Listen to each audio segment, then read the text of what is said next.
kita akan melakukan ekstraksi benda asing baik yang ada di telinga ataupun yang ada di hidung.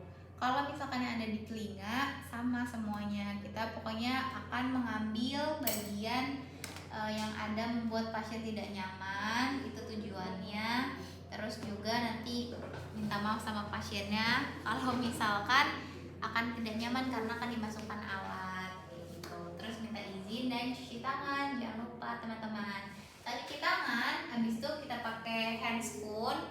Terus di sini alat-alatnya sudah tersedia. Kalau buat telinga berarti ya ada otoskop. Kalau mau pakai spekulum berarti ada spekulum. Kemudian kalau misalkan apalagi untuk ininya alatnya itu ada ini nih. Ini suntuk spooling. Kemudian ini alatnya ada aplikator kapas ya. Terus ada juga hook. Ini tuh in one. Terus habis itu ada cerumen spoon juga kayak gitu. Nah, setelah sudah baru kita lakukan untuk posisinya. Posisinya bagaimana? Oh iya, jangan lupa ini yang saya pakai headlamp saya. Jangan lupa di kayak gini nih ya teman-teman, setiap pakai headlamp. Dan setelah sudah baru kita lakukan ini posisinya adalah bisa dia duduk, bisa dia tiduran. Enak kan ya duduk lah ya, kita juga duduk. Terus sesuaikan dengan telinga pasien, mana telinganya kanan apa kiri, sesuaikan aja kita berdirinya. Terus setelah sudah kita arahkan terlebih dahulu si head cahayanya tuh ke dalam telinganya dan pemilihan spekulum. Nah sama ini kan juga bisa dipilih kan spekulum si otoskop ini. Jadi kita pilih, ya udah yang inilah ya kita pilih, tempelkan ke otoskopnya, kita nyalakan, oh nyala, jadi kita masukkan.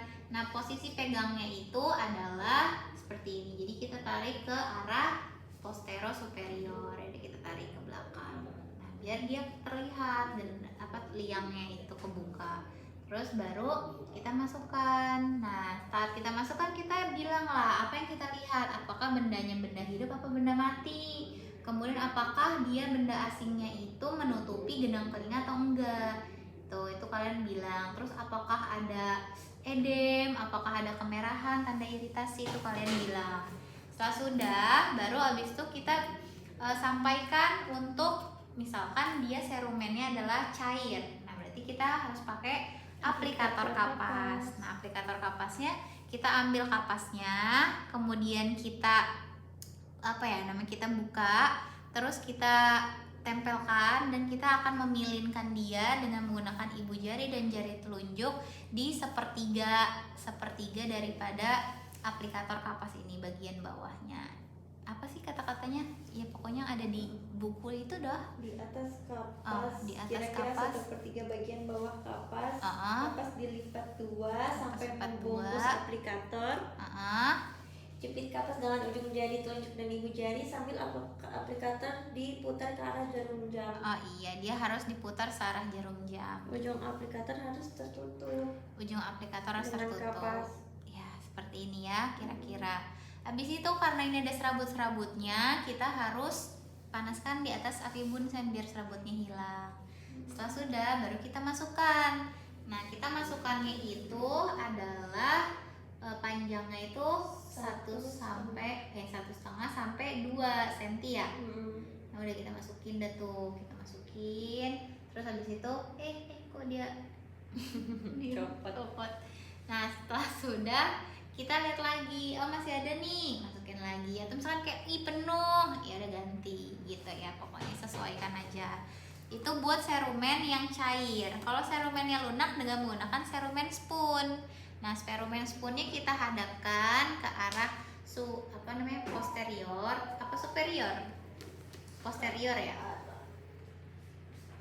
Masukkan ke arah superior dengan superior. Posisi spoon menghadap ke bawah. Oke, kita masukkan ke arah superior, posisi spoonnya menghadap ke bawah. Setelah itu kita tarik deh. Hujan. Allahumma sholli nafi'an. Nah, ini kita masukkan ke ini, misalkan ke kapas tuh tai kupingnya. Terus habis itu masukin lagi. Kayak gitu ya sampai bersih. Nah, kalau misalkan ada sisa-sisa, ya udah pakai aplikator kapas. Ya gitu. Terus kalau misalkan dia keras tapi masih memungkinkan memungkinkan, pakai hook. Hooknya diapain? Dia pegangnya melintang, kemudian habis itu dia tuh apa? Membelakangi meatus ya. Apa dia bilangnya di situ?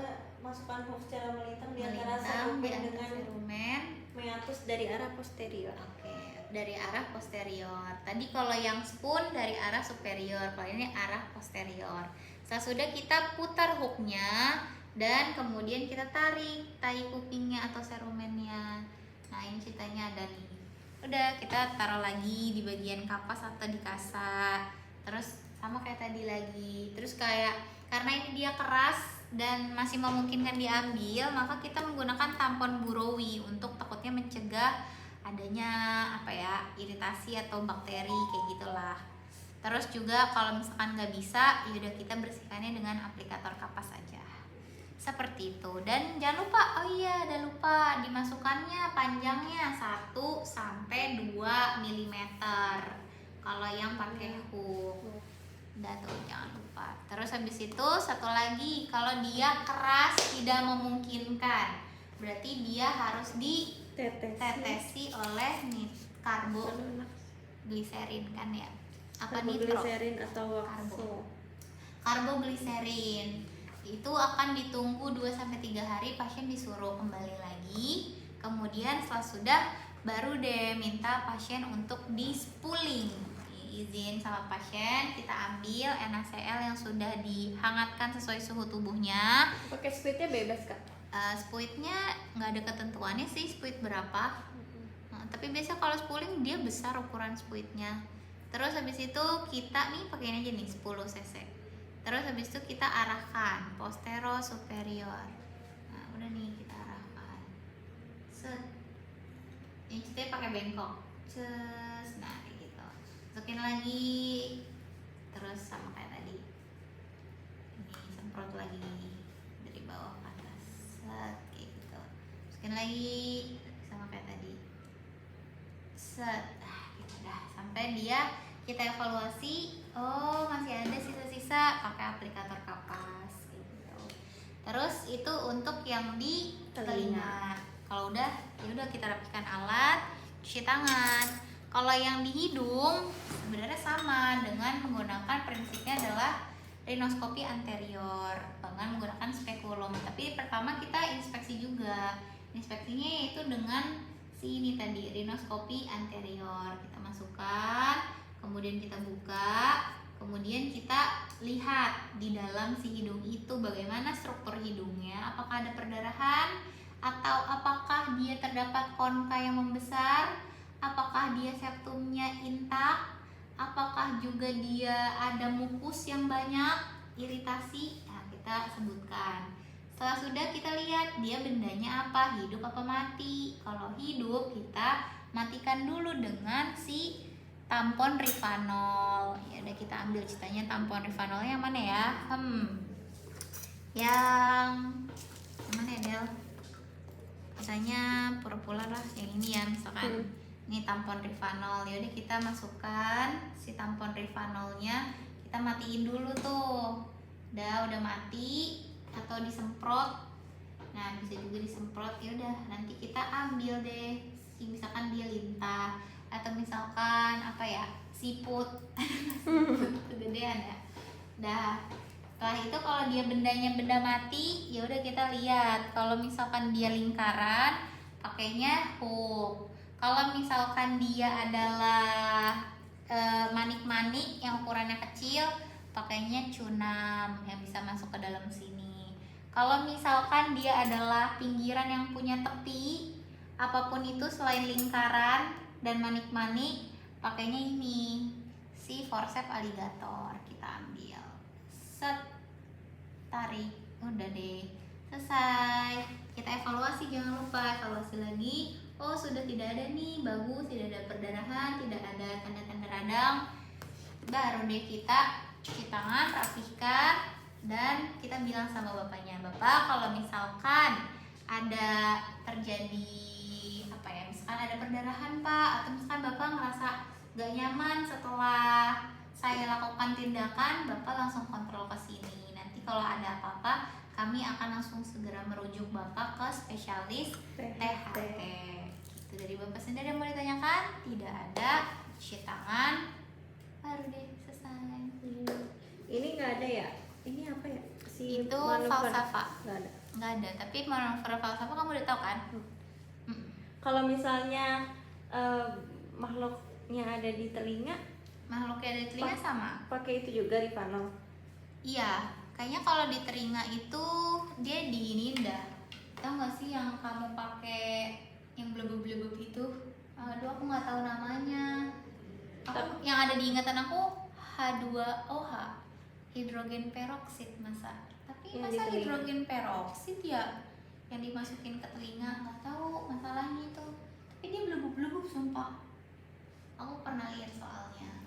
Tapi biasanya soalnya di hidung saja. Dia di hidung. Kayaknya kalau di telinga serumen deh. Oh, emang ternyata bisa mati ya pakai kapas dan Rivanol saja. Bisa. Itu juga bisa mati.